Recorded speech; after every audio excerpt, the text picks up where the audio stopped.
Welcome, everybody. Peace and blessings. Welcome back to Voices of the Millennials. I am your host, El DeLeon, aka El the Lion. And tonight, just like her name suggests, I have a blessing in the room. Her name is Blessed Brooks, and she's going to be joining us soon. But I'd like to introduce her to all of you before she joins. You know how we do here at Voices of the Millennials. We like to have an elevated conversation with our guests, interesting people that we find in the community, creatives and business owners who are from the Afro-Caribbean community right here on Love Bay Radio. You know, we like to really delve into this community and prioritize and amplify, highlight the voices of the individuals who are right here in the African Caribbean community. And I am very fortunate, as I said, to be introducing to all of you Miss Blessed Brooks. And she is the managing director of an organization called Sisters in Solidarity. We're going to find out more about what Sisters in Solidarity does just in a moment. But I thought I would let you know that this individual coming to us right now has embarked on a journey of personal and professional growth, and she has a background in both human resources, international commerce, and global development. So her educational background really has laid the foundation for the blessings that she brings into the community.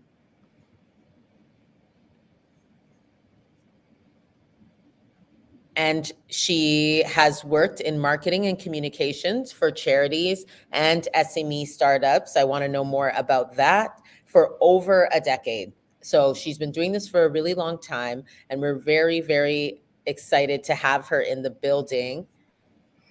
As soon as she connects, we will be linking up with.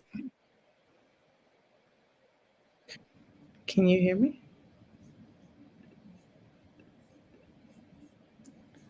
Okay. Are in. All right. Blessed, how are you feeling tonight, Miss? I'm good, sis. How are you? I am blessed. I'm so glad that we were able to make this work. The internet tried to try us again, but said no. We are not having it. We are going live right here on Love Bay Afro Beat Music Talk Radio. And as you know, we are streaming in over 135 countries on platforms like YouTube, LinkedIn, and Facebook. So hello to everybody that's listening to us live. And like I said, we have Miss Sisters in Solidarity. And so I wanted to just start there and maybe for you to tell us a little bit about Sisters in Solidarity and then about your educational background and how it led you to being the managing director. Absolutely. Well, thank you for the opportunity. It's pretty exciting. I guess this is potentially my first international interview where I'm in the guest seat this time. Obviously, I'm always moderating or hosting. So thank you for having me on your show to start off. And Sisters in Solidarity was really created to support the development of more social purpose organizations, especially in the Black community. So, our focus is really to scale diversity, innovation, and inclusion for the Black community across various ecosystems. So, that has to do with education, entrepreneurship, capacity building in that area, as well as attacking affordable housing, community finance. We really just want to build up the community and prepare them for future opportunities at the same time, making sure our voice is heard so those opportunities are stay available, accessible, and there's even more opportunities in the future. So that's really the focus of it. Started off as a program and then was incorporated. And luckily, I've been able to be there from the beginning to sort of start at the grassroots level as far as working with women in the community.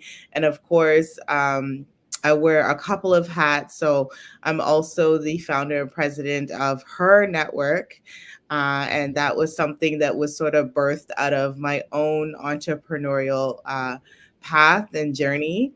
And so it's my background in both like education was, in international commerce and global development. So I traveled to South Africa and did some work there. Um, while I was studying. And then after studying abroad and finishing school, I got really wrapped up in e commerce and online marketing and branding. And it was sort of in my time that I took after having my first child that I decided to learn this social media. I was late to social media, but then I really loved it. I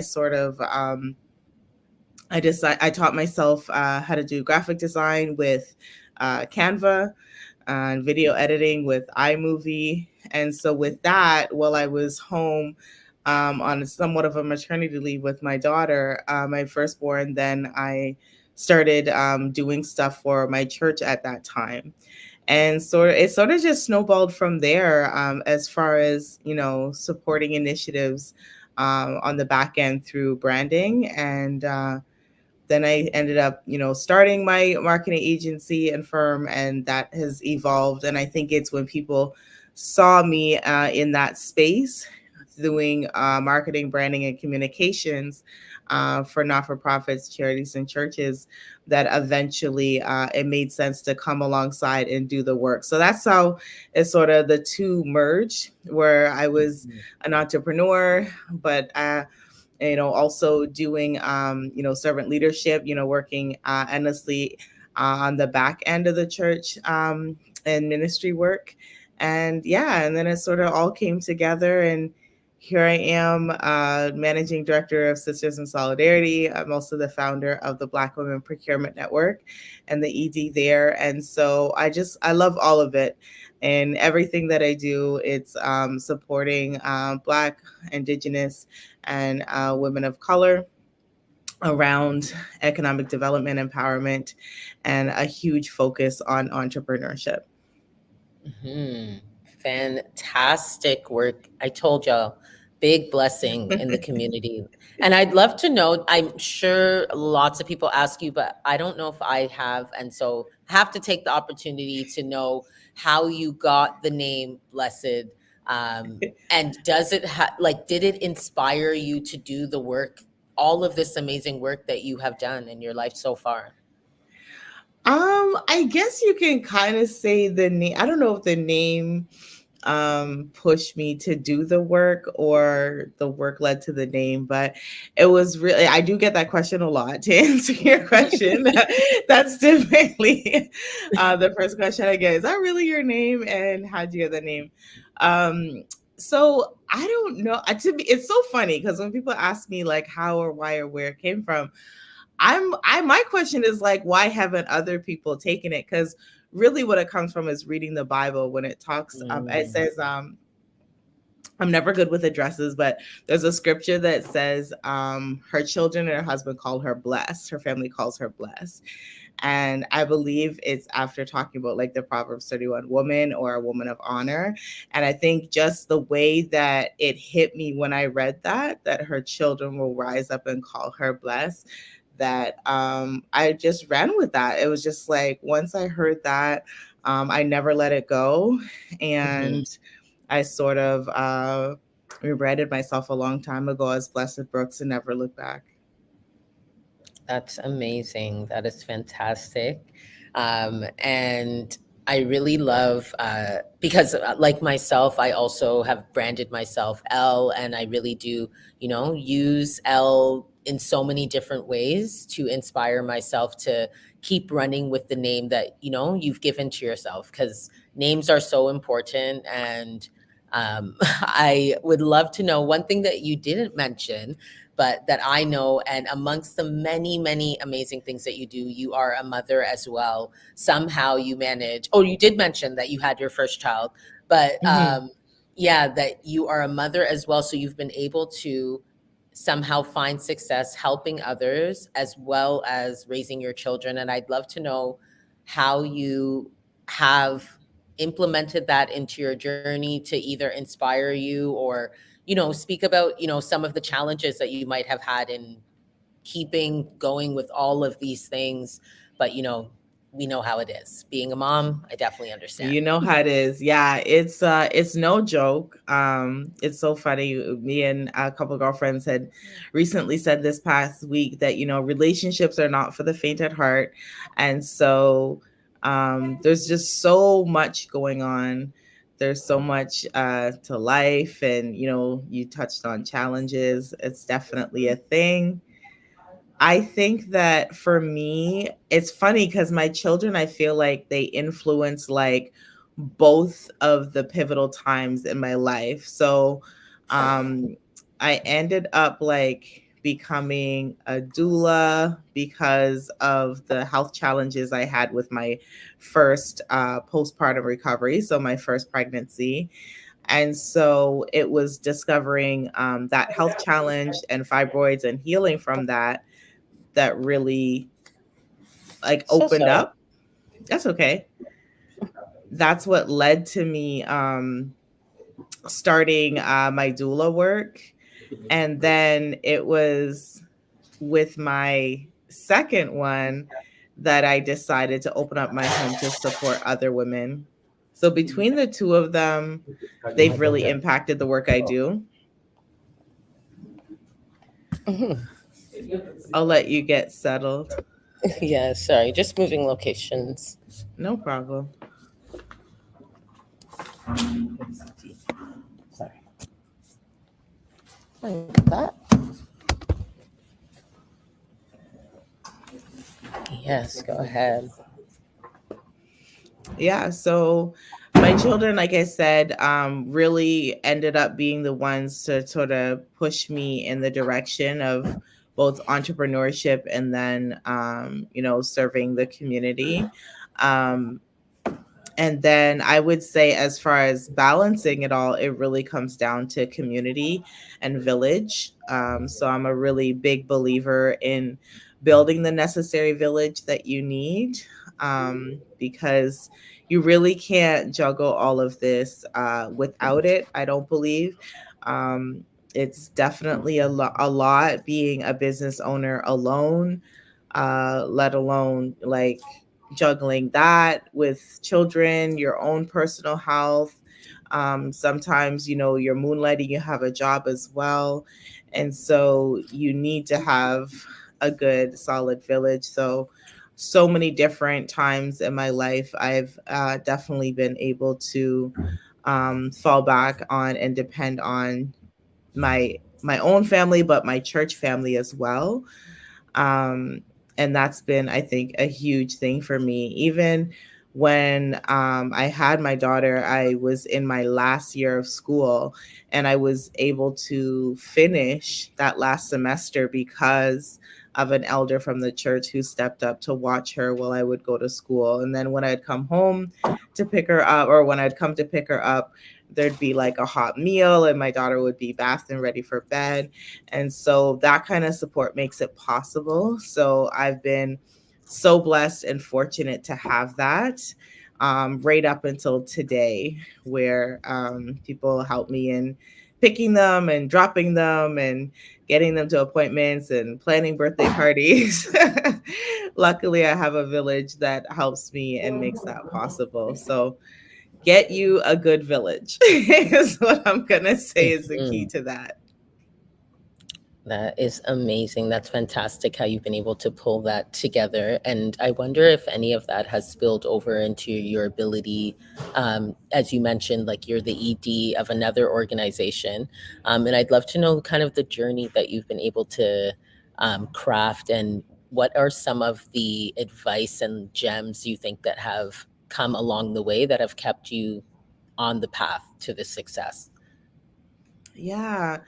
I would say that when you're just living life, pay attention to the people who are not only rooting for you, but they're willing to come alongside you and help you when there's nothing in it for them, but like they're there to help you. I think when you really pay attention to who those people are. Goes back to like building your village, but knowing who your core team is.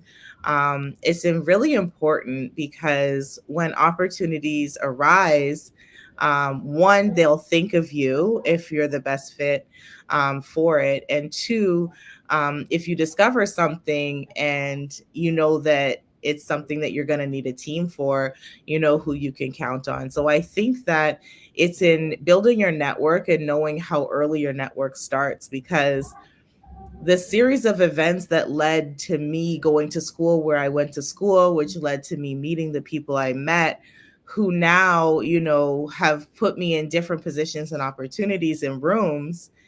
It all goes back to me going to the bank with my mom for her to do the bank deposits for the family business.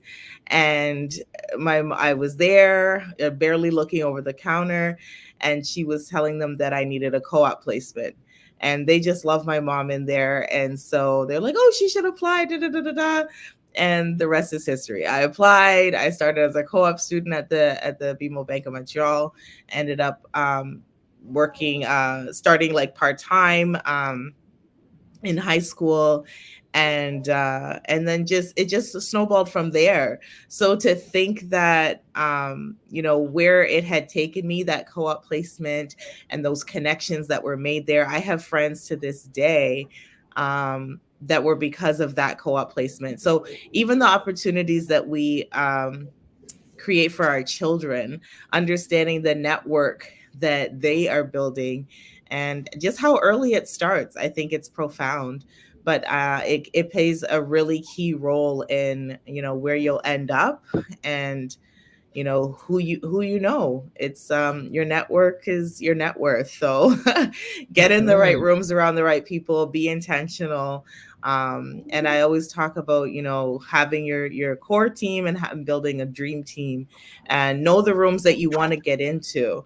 And if you are trying to attract a certain team, you want to work with certain teams, then find out how you can add value. Like, why would they want to work with you?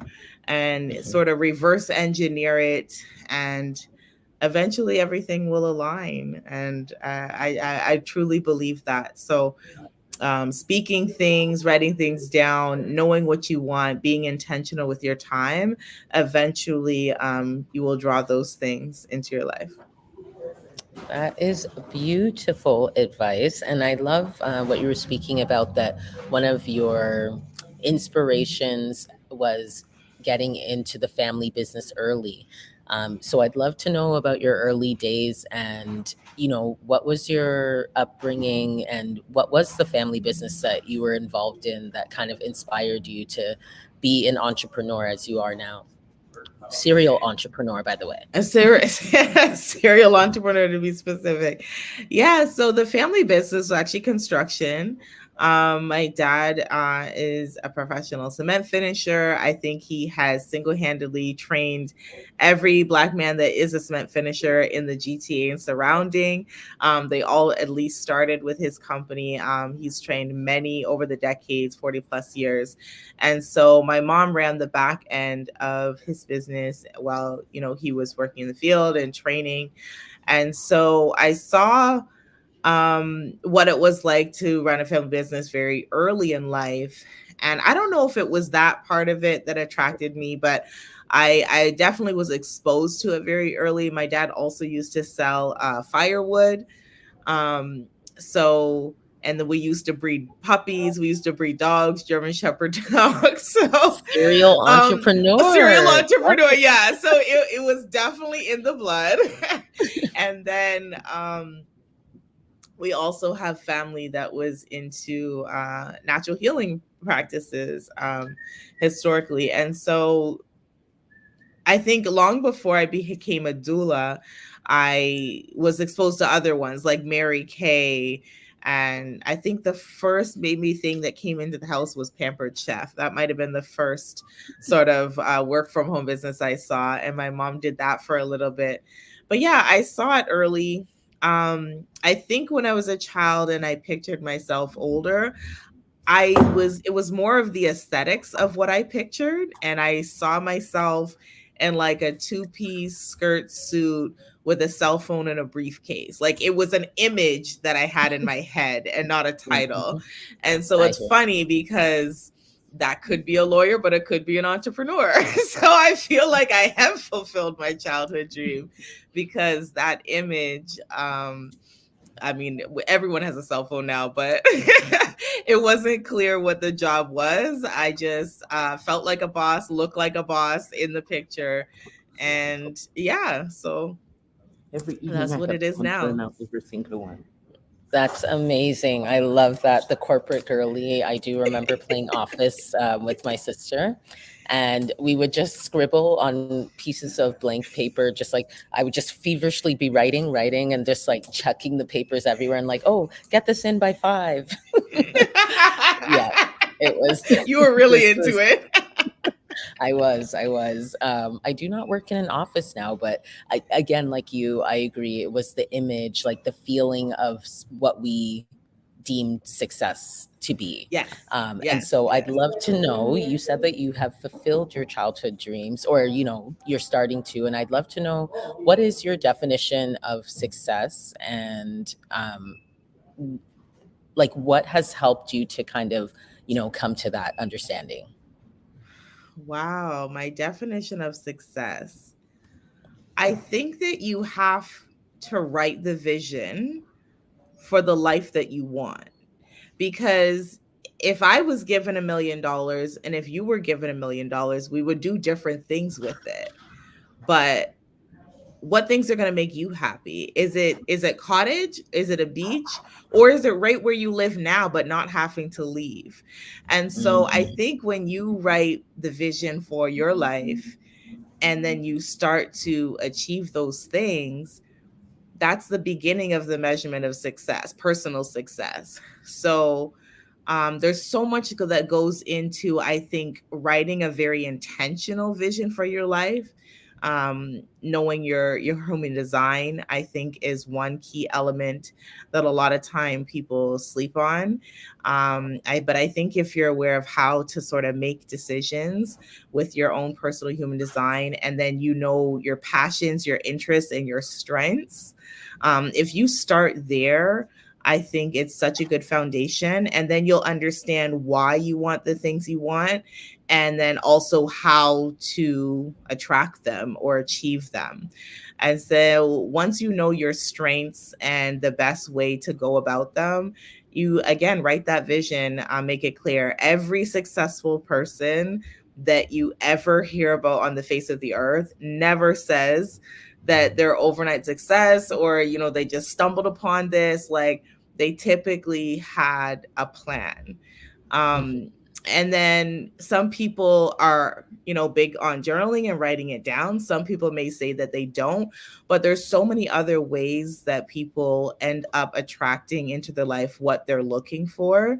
And that's why I say it's really key to know your human design, because not everyone needs to always write down the specifics. So knowing if you're a specific or non-specific or passive, sort of your profile in which that you attract things into your life, I think it's important to know that, so that you don't waste or burn unnecessary energy or resources trying to get the things that you want in life. I think that if you do enough, if you help enough other people get what they want, you will indirectly by default get what you want. So I think it first starts with the vision, knowing your interests and knowing yourself, and then it goes from there. So once you start achieving those things, that's the beginning of success, like setting a plan and going after it. And I just think that when you focus on, like I said, community and helping other people get what they want, then it's fulfilling. It's just very fulfilling when you're helping other people. Very fulfilling work. Okay, really, really love what you said about, creating a plan, because I do believe that a goal without a plan is just a wish. And with a wish, you are just, setting your desires. And speaking about all the things that are fulfilling and can go right, it sounds very positive, and I love that. I love staying on the positive and bright side of life. But we know that in order to get there, in order to get these goals, there are things that happen that stop us, or opposition that tries to force us either in a different direction, or some of us just stop. So I'd love to know about your breakdowns. We ask everyone when they come here, what is your biggest breakdown, or what is the biggest thing that happened to you that really stopped you in your tracks, opposed you, and how were you able to transform that into a breakthrough or see the opportunity in what you went through?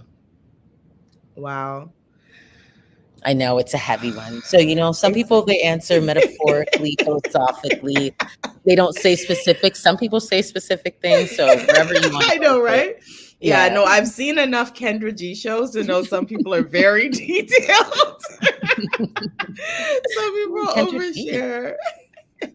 Um, there's definitely been obstacles. There's definitely been obstacles and road bumps and challenges. I'm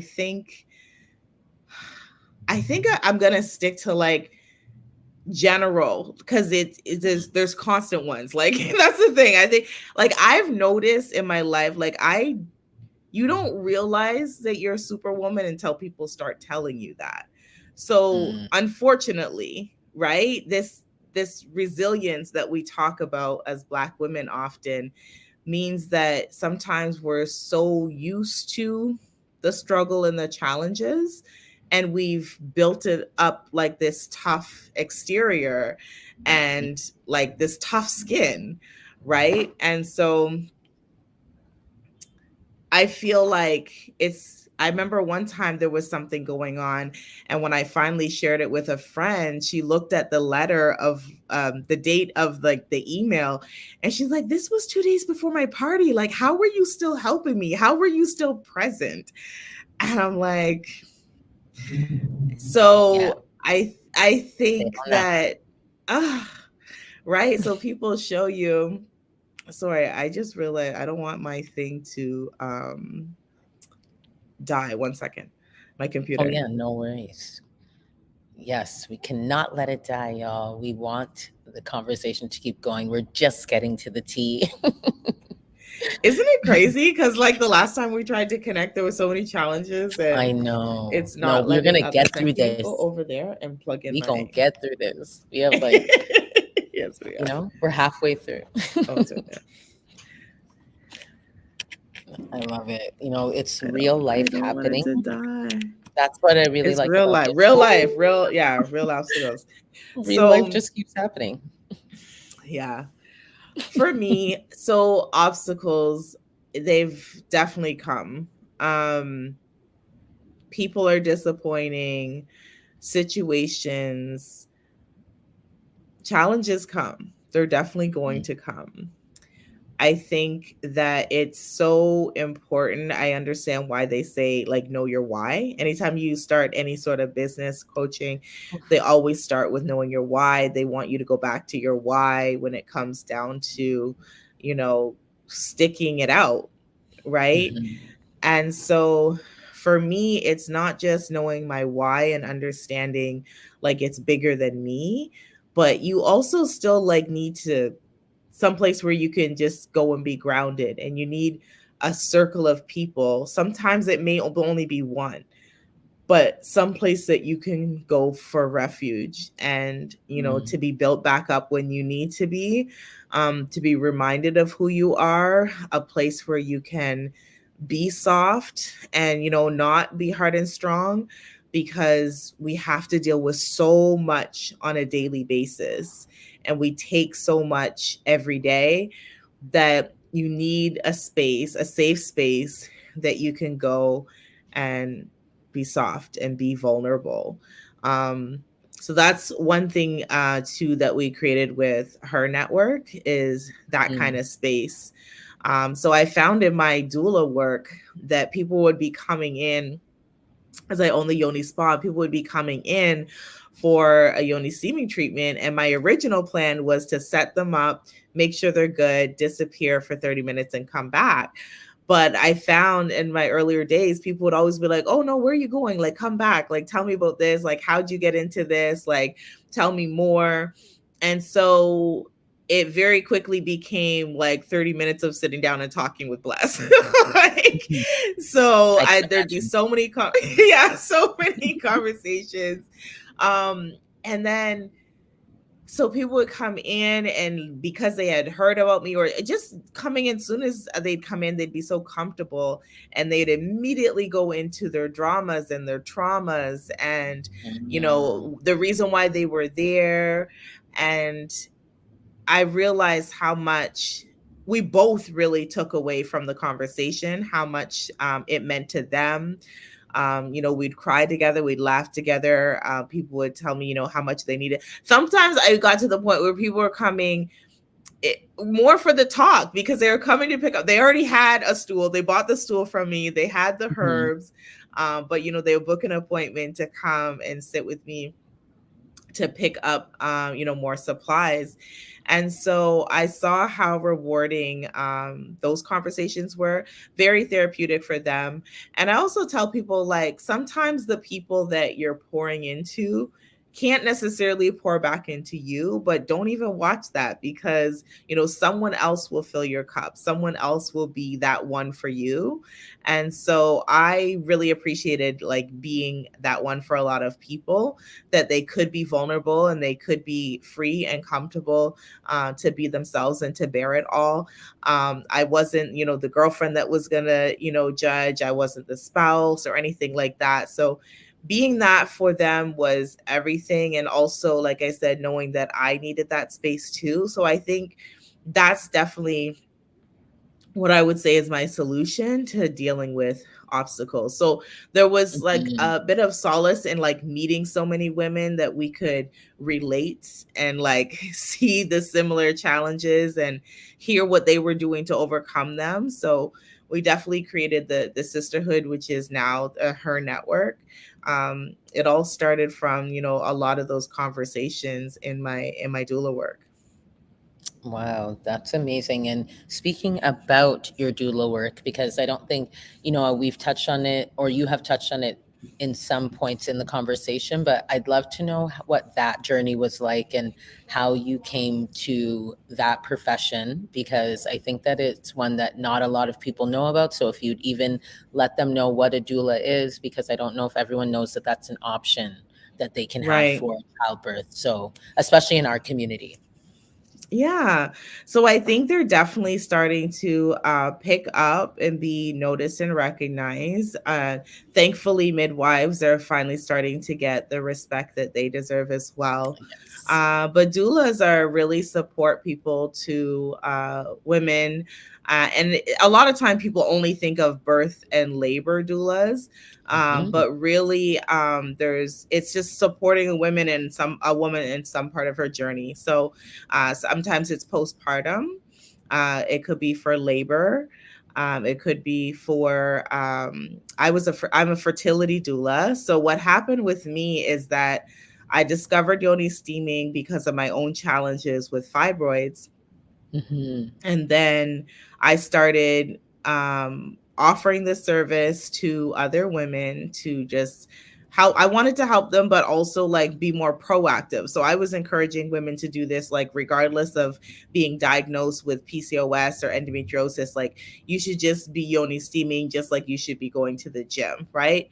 And Yeah. so I ended up working with women who had unexplained infertility, or different challenges, like getting pregnant either later in life or after having children, and then trying to have another pregnancy.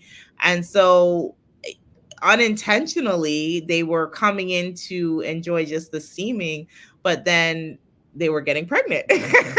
And Oh. so, because I stumbled upon so many getting pregnant after doing the regular steaming for up to 2 years, then I was more interested in, like, studying that a bit more and looking further. So I first studied the herbalism on my own unofficially, and then I got certified as a fertility doula because I was really drawn to that. And it was Mhm. like I loved all the testimonies. I love anytime a woman tells me that, the excitement of her husband after she goes home, or having a pain-free period, being shocked that her period started because she didn't have PMS. I love all the testimonies, but there's nothing like a fertility testimony. And so after hearing all those, like I said, I wanted to officially train in that. And so I wanted to have a bit more tools in my toolkit to add to the yoni steaming, because again, it's very new here, and Canada always Mhm. takes a little longer to warm up to stuff. um so yeah, so then I got trained as a fertility doula, and then I was doing pop-ups around the city, and I would offer mobile service in people's homes. But um I couldn't be everywhere. I mean, I had people Yeah. flying in from the US, flying in from Calgary, and eventually I said, Wow. this is crazy. I have to train other people to do this. And so that's when I launched my doula course. Um and perihydrotherapy, so that people could start doing the same thing out of their home, working from home, mobile, what have you. But I wanted to be able to create that opportunity for other women to learn this holistic practice. And it's something that we've really done for centuries. And even right here in Canada, I mean, my mother did it with her first pregnancy here in Canada almost 50 years ago. And then um, it was Wow. over time, there was this, deprogramming, and this pushed for us to go to hospitals and not trust the natural doctors that we were used to, and using natural medicine.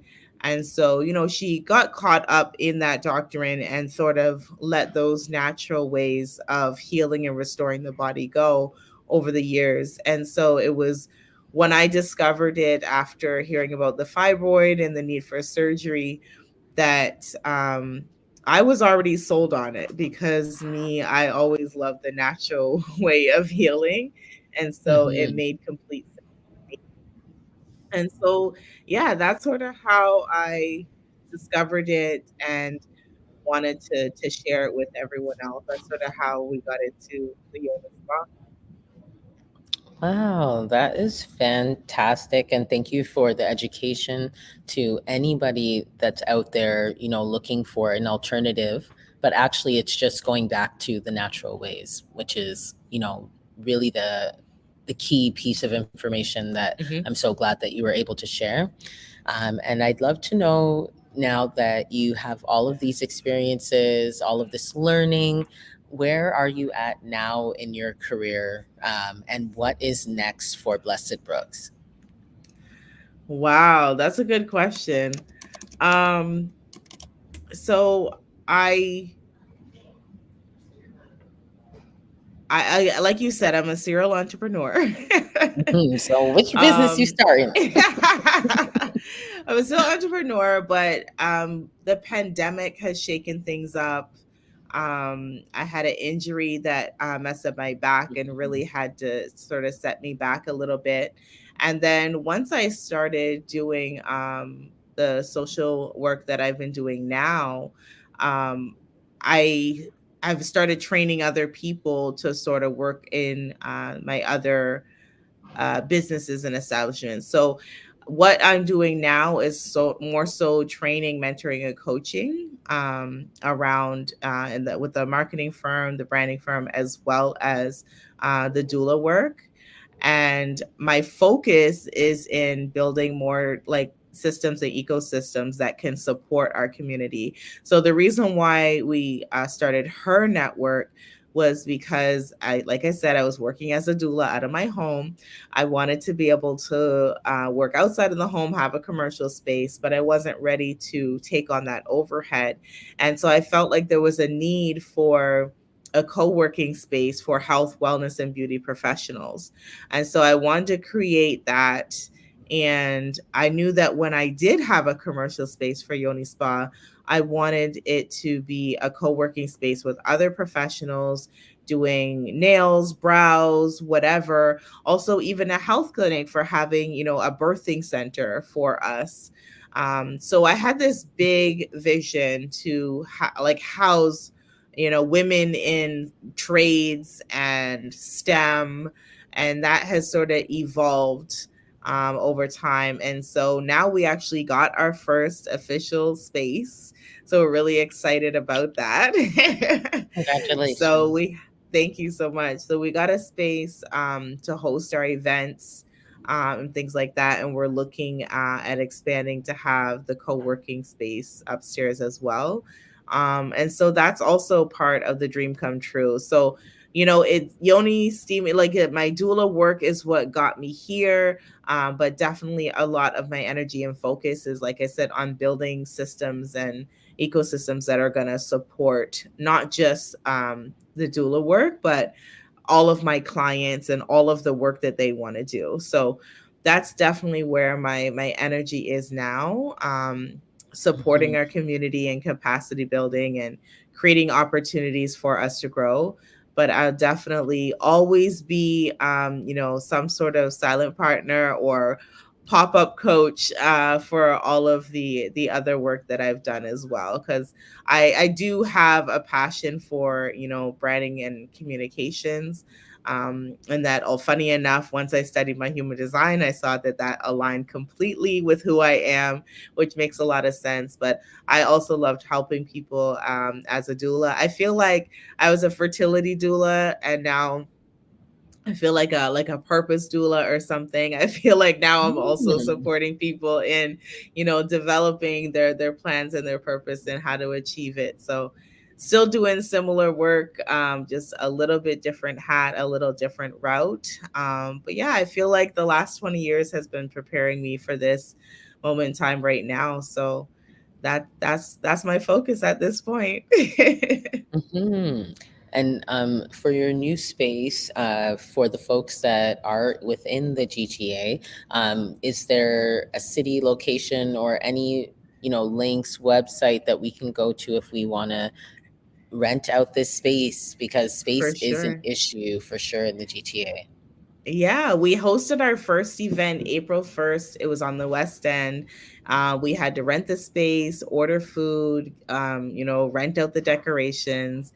And we're so thankful that, less than a year later, we have our own space to host events, rent out our decorations, rent out our space, all of that. So we're really excited about that. We have this space in Whippy, so we're downtown Whippy. We can host up to about 50 guests. And yeah, we're really excited about that. Like I said, it was the first round of funding that we got from the SBCCI funding, for Black communities specifically.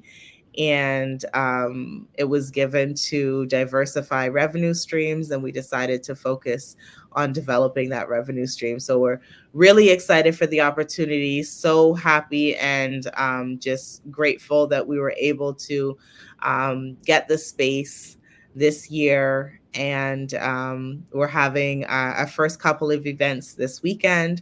So we'll be hosting Fireside Fridays on Friday Mm. at 7. So this is a space, like I said, I really loved how people coming in for appointments, it was like this safe space for them where they could be vulnerable and get things off their chest and leave feeling a lot lighter and free.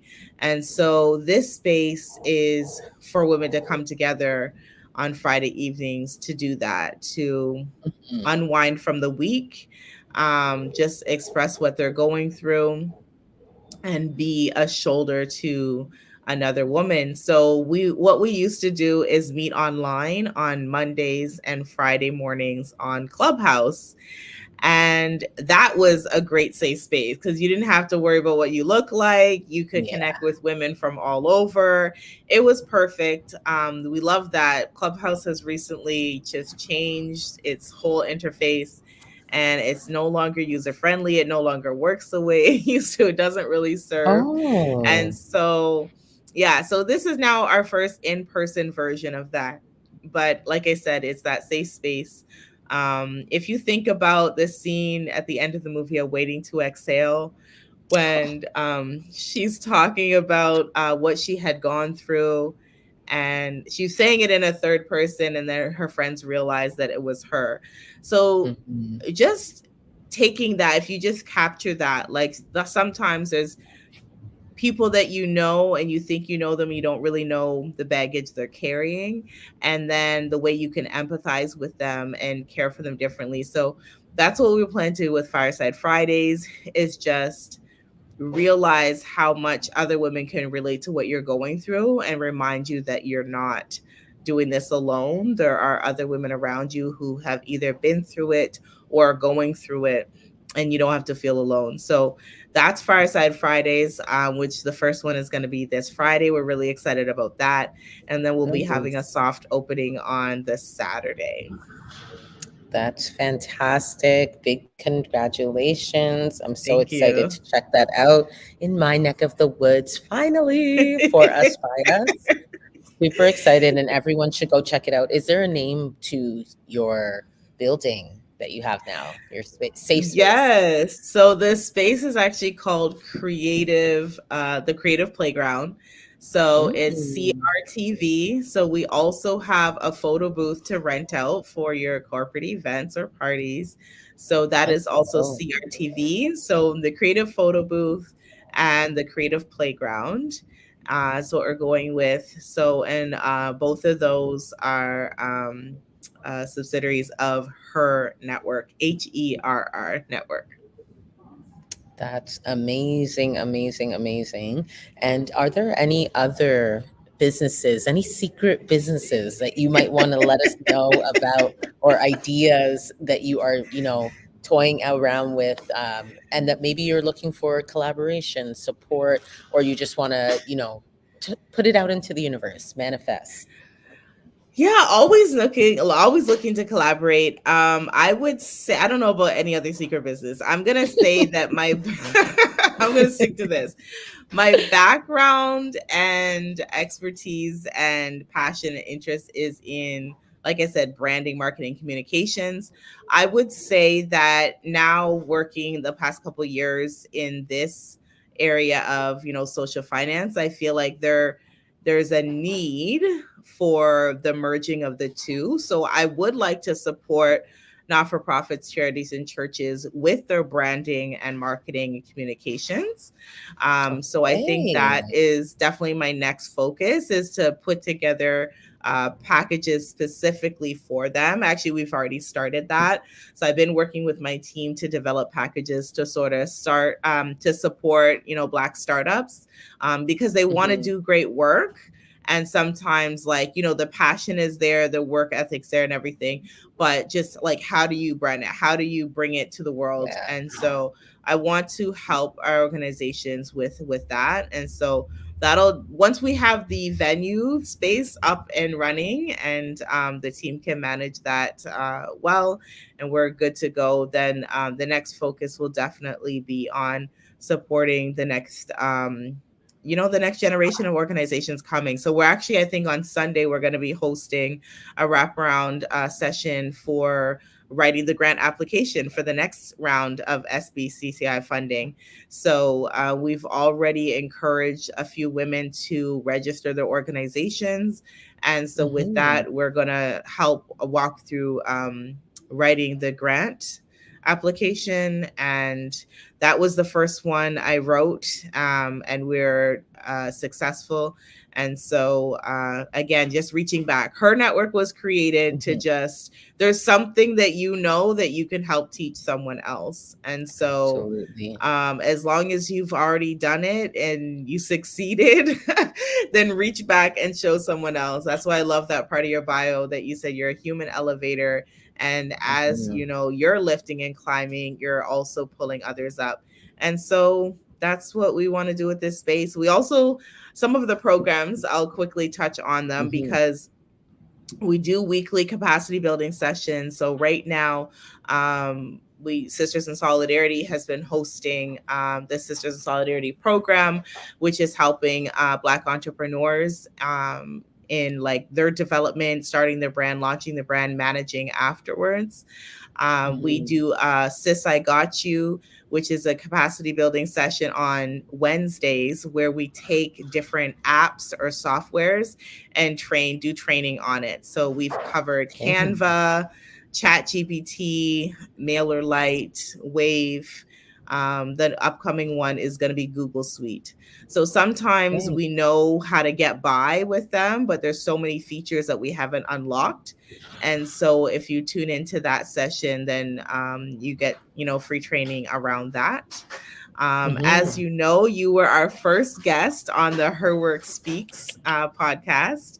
So Yes. that is where we highlight women who are just killing it in their respective industries, and we want to highlight them and make sure everyone knows about their work. Thank So you. that's Thank you. that. And the next showcase that we're working on is going to be called the Ultimate Susu.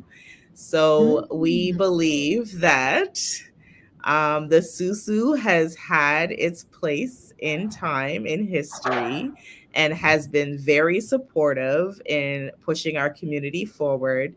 But we believe that the ultimate Susu is passive income. And so we want to highlight that and show people how to start to build passive income, so that we can move beyond, circling the same $1,000, but, learn to multiply that and diversify that. So that is Absolutely. the next showcase that will be coming for our programs. And yeah, if you go to our website, which is hrrwrk.ca, then you'll see all of our programs and services there. I offer my mentorship, obviously, through our programs as well, and networking. So that's a huge thing. Like I said, we've had different ways of networking through social media platforms. We did our in person events and stuff like that. But now that we have our space, we'll be doing more of the in person. And of course, we're going to build an online community. We realize we can't depend on Clubhouse. So we'll do Mhm. something else to create an online forum. So that's coming in the new year as well. That is amazing, amazing, amazing things on the horizon. I heard about like 6 things that I need to sign up for right away. Um, I know there's some people listening right now that will definitely want to be able to connect with you. And you did drop the website for her network. So we'd Mhm. love to hear that again. And if there's any other ways that we can connect with Blessed Brooks on any of the things that you are doing, is there one place that you would say to go or a couple places? Let us know. Drop the gems. So yeah, the personal website is coming soon. It's literally in the works. That will be launched before the end of the year. So right now, Instagram is my jam. I am Blessed Mhm. Brooks. You can also find me on LinkedIn, Blessed Brooks. And like I said, herwork.ca. That is my primary email. So if you contact me through that website, you'll definitely get me there as well. But yeah, those are the different ways you can connect. Instagram is my jam. Okay, fantastic. And I know you mentioned that you are the lady with the apps. You understand, how to help people to understand apps. So you had mentioned that there's a couple coming up. Where can we find those ones on the Her Network? Right. So if you go to, we have them all on Eventbrite. But again, if you start with the Instagram, they're getting it all together, I would say. So we have a new team that's putting Hmm. everything together. But definitely we have them either Eventbrite, check start watch our website, and now everything will be promoted on the Instagram. So that has been a work in process, but everyone is now trained, and that will be up and constantly updated. But yeah, if you want to sign up, you just go there. And of course, you could just send me a message at any time. And like what we're building now is the community, the online space, so that you can have access to the replays as well. Amazing. Thank you so, so much. And before you get out of here, before we end off today, I know the hour goes by so quickly, but I wanted to know if there was any advice that you have out there to any girls that are looking right now, the girls that look like us and wondering how they can possibly become the next Blessed Brooks or the next El Delion. Is there any advice that you have, even for maybe your 10-year-old self, your 15-year-old self? Yeah, you know what? What I'm going to share is something that I feel like I feel just clicked for me this year. And I realized that I do a lot of dope stuff. I know a lot of dope people. And how do I expect people to know this if I don't turn the camera on? So I felt like the people who know me are really excited and honored, like feel so excited to know me, love the conversation. So I'm like, imagine how much I could spread that if I just turn the camera on. So for me, that's like that was the wake up call I needed, is like that was the one thing I wasn't doing.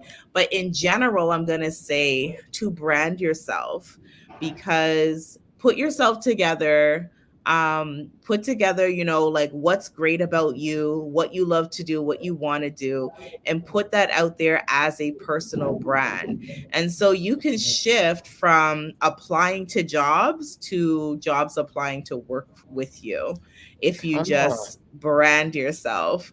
So, branding yourself can start with as simple as having a LinkedIn profile. I slept on LinkedIn for a really long time.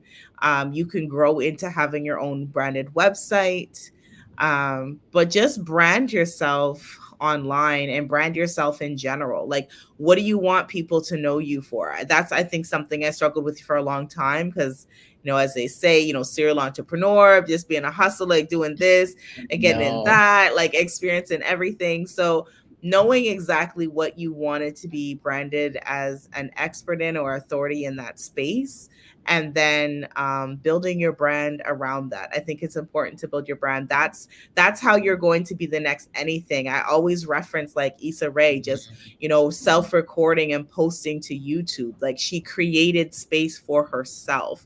So many Yeah. people have been discovered online. Justin Bieber, Issa Rae, like the list goes on. And the thing is, there's no excuse now. So there's so many people like in prison talking about, like, I don't know how you guys make excuses when you have what they call YouTube University. Right, they're Yes, learning everything honestly. from YouTube University. So you can learn how to do anything. You can figure out how to put yourself up there. um I think another key thing I discovered this year, or just woke up to, is that no matter how many people are saying the same thing as you or teaching on the same thing as you, there's somebody who wants to hear you say it your way. There's someone who Mm, wants to hear you do it your way. And so still start. Like, start that YouTube channel, start whatever it is that you feel inside of you, write that book, start a blog. You have to do, I think everyone should have some form of online presence so that someone can find you. um the, I'll even say yeah. this, even offline, I'm going to talk about the power of networking, because I already talked about how my first job, co-op student, was from being a child going to the bank with my mom. But I remember doing Textured Hair Show, one of the first trade shows I did, one of the first big ones. And the level that I had invested in, I was able to put my cards in the swag bags. And so I put a 20% off discount card in the swag bag, and someone called and booked an appointment with me. We never met at the show. She just found me in the swag bag. She didn't throw all the stuff in the garbage, which people assume happens. She came to me regularly. She brought about 6 or 7 or 8 referrals, and her referrals stand out because she was coming from Mississauga to Oshawa. She would put people in her car and bring them to the appointment Wow. and do the appointment with them as well. She ended up buying a stool from me, still referring people from me to me. And then when I had a West End location, she would come to that location. And so all of that and all her referrals, who also became regulars, came from my insert in a swag bag. So branding yourself, Mhm. networking, putting yourself out there. Start with a $25 trade show. I don't know if those exist anymore, or $100 trade show. But just put Start. yourself out there. Yeah, start. Take advantage of the Mhm. free stuff. There's Facebook groups where you can promote your business. Once you join all these Facebook groups, make a schedule and know what day of the week you're allowed to post to different groups. And because they all have their different rules. One of my favorite groups is the Black Queens of Durham region. We just hit over Yeah. 10,000 members this year. So their day is Monday, so be ready to promote yourself on Monday. The Black Queens of Toronto is another great one.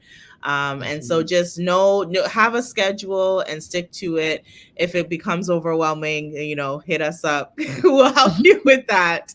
But that's what I'm going to say is brand yourself. That is beautiful. And I mean, after this conversation, I feel like it's calling out to me. I will definitely be calling you blessed. I will. I'm not even joking. And I think everyone else should too, because I really do agree with you that everything that you said really resonated with me. I just saw, different parts of, I'm also a serial entrepreneur, and it is difficult to be able to offer your services if you're not very clear on what those services are. And then being able to like become the next, like, now let's even go beyond ourselves, next Oprah. We were joking about it today, but it's not really a joke. Like, I definitely, have my sights set on that kind of status. And in order to get there, you really have to brand yourself. So I think that that was incredible advice, and from someone that actually has a business doing this. So make sure you hit up Blessed Brooks. Thank you so, so much for coming through and blessing the spot. You already know me. Before we met, blessings was like one of my favorite words. So, I just love that that is your name. You are such a blessing. And I look forward to us connecting more and more. Look forward to other people that are listening right now connecting right here on Afro Bay, Love Bay Afrobeat Music Talk Radio. And we will be back next Wednesday with another elevated conversation. Thank you again, everyone, for listening. Peace and blessings. Good night.